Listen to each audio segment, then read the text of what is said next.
Josie, c'est la femme de ma vie, puisque ça fait 24 ans que c'est ma compagne, j'en ai oublié deux. 24 ans que c'est ma compagne. C'est la femme idéale. C'est une femme qui est pleine de ressources. C'est la femme qui se bat de partout, qui se bat aussi bien en politique que pour son école, pour ses élèves, que ce projet humanitaire. J'espère que nous aurons encore 24 ans, 25 ans de bonheur.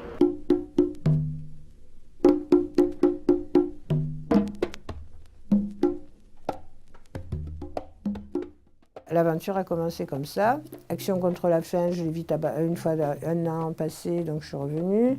Tout de suite après, j'ai fait l'École nationale de la santé publique. C'est grâce à cette expérience que j'ai décrite, etc., parce que être chef de mission en Éthiopie, c'est pas facile. Hein. Donc j'avais des équipes locales dures, il fallait beaucoup voyager. J'avais mes deux petits. Bon, j'ai pas passé une année super. C'était vachement bien dans la découverte, je faisais ce que j'aimais, mais j'avais aussi des responsabilités en étant mère. Et puis bon, c'est un pays en guerre. Hein. Alors on risquait tous les jours, il y avait le couvre-feu, il fallait vivre ça. Hein.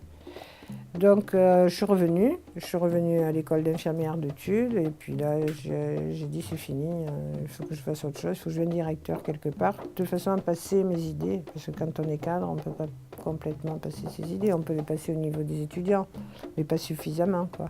On passe des idées, mais on ne peut pas agir, quoi. On ne peut pas mettre en place des plans d'action. Et voilà, et depuis que je suis là, directeur, je fais que ça, quoi. Je mets en place l'humanitaire grâce à Action contre la faim. Il n'y a pas de concurrence en matière médicale. En matière médicale, il ne peut y avoir que de la complémentarité pour l'intérêt général, et l'intérêt général, c'est le malade. Merci.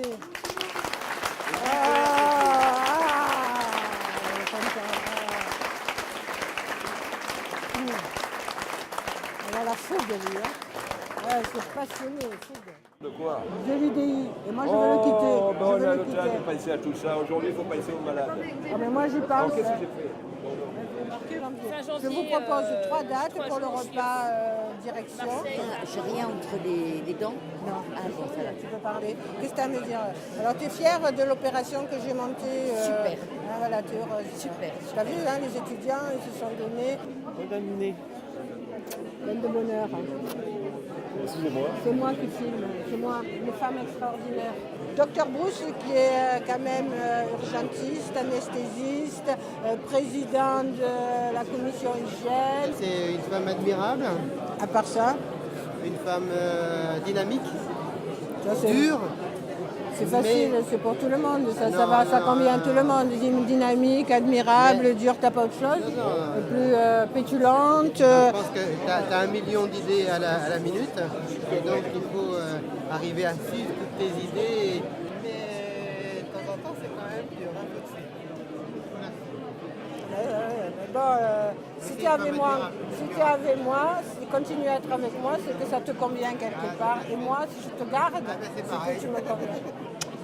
La vie professionnelle est pleine de magie, c'est surréaliste parfois. Les gens qui travaillent avec moi, ils n'en peuvent plus, C'est Magic World, Luna Park, ça monte, ça descend. J'ai pas de vie de femme, j'ai qu'une vie professionnelle, Qu'est-ce que tu appelles vie de femme? Quelle est ma vie de femme? Qu'est-ce que ça veut dire une vie de femme? Ta vie sentimentale, ta vie auprès de tes enfants, je sais pas. Ben bien sûr, mais de toute façon tout s'associe naturellement. Ma vie passionnante qui est l'humanitaire, ma profession, ma vie extérieure, de toute façon, elle s'accommode, ou le contraire de ma vie personnelle. Bien sûr, tout le monde y trouve son compte là aussi. Par exemple, si on prend l'humanitaire, ma vie professionnelle, c'est mon cœur. Eh bien, tout automatiquement va se construire autour et tout le monde va y trouver une place. Sans ça, oui, je ne serais pas heureuse. Si j'avais qu'une vie personnelle élargie, femme au foyer, ou même, non, je ne pourrais pas. Ça, elle est naturelle, la force de mon engagement. Je ne me pose pas tous les matins la question comment ça se fait que je suis engagée comme ça. Je remercie tous les jours. Je suis très dans la gratitude de ce qui m'arrive, parce que quand je suis en brousse, Je me dis que je suis endurante, quoi, parce qu'avec tout ce qui arrive, tout ce qui nous est arrivé, par exemple, l'année dernière, on a failli perdre des accompagnants au Bénin. Je veux dire, comment je peux résister à ça? Bon, il y a des moments où je craque, hein, mais on craque, on est nombreux à craquer. Quand on est en brousse, on pleure beaucoup, mais on rit aussi beaucoup. Et j'ai perdu ma voiture. Ah non, elle est là.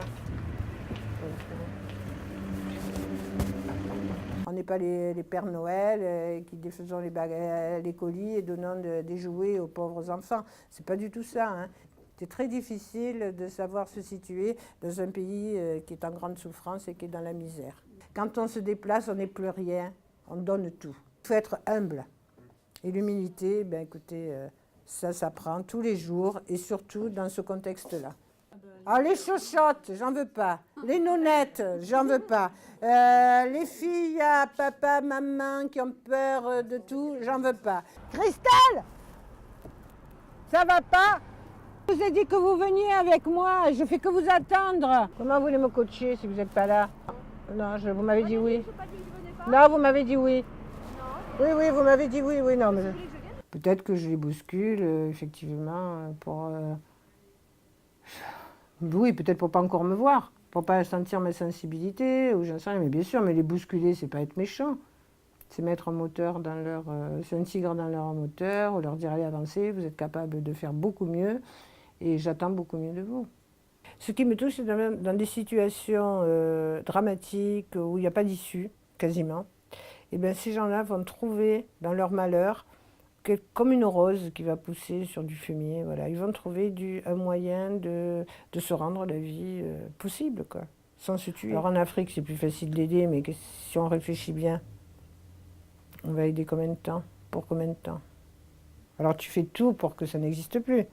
Tu fais tout pour qu'ils aient quand même des conditions de vie et des droits de l'homme acceptés. Après, voilà, tu essayes de rendre, de chercher le mieux dans les pires situations. Je ne supporte pas la haine, mais je ne supporte pas l'indifférence. C'est normal. Il faut chercher la belle partie de l'autre.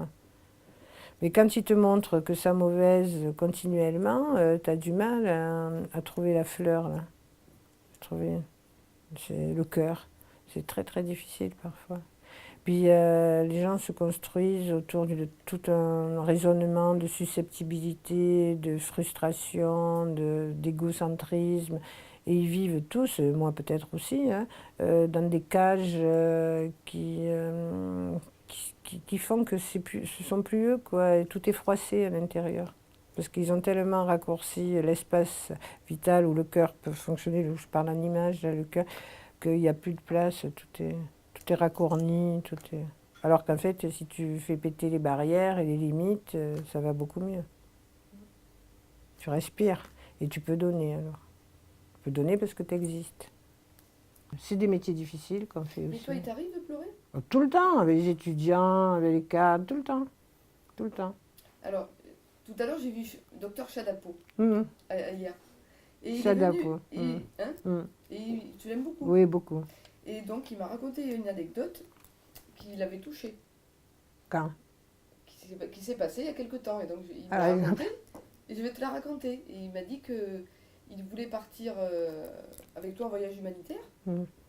Et tu lui as demandé pourquoi. Ah, ouf, ouais, c'était fou. Toi, ça me fait pleurer. Tu me dis que je pleure. Voilà, et il t'a répondu, mais je pars avec toi, Josie, parce que je t'aime. Il ne faut pas me parler du mot pleur. Tout de suite, ça déclenche des larmes. C'est ce que je dis, t'es une grande sensible.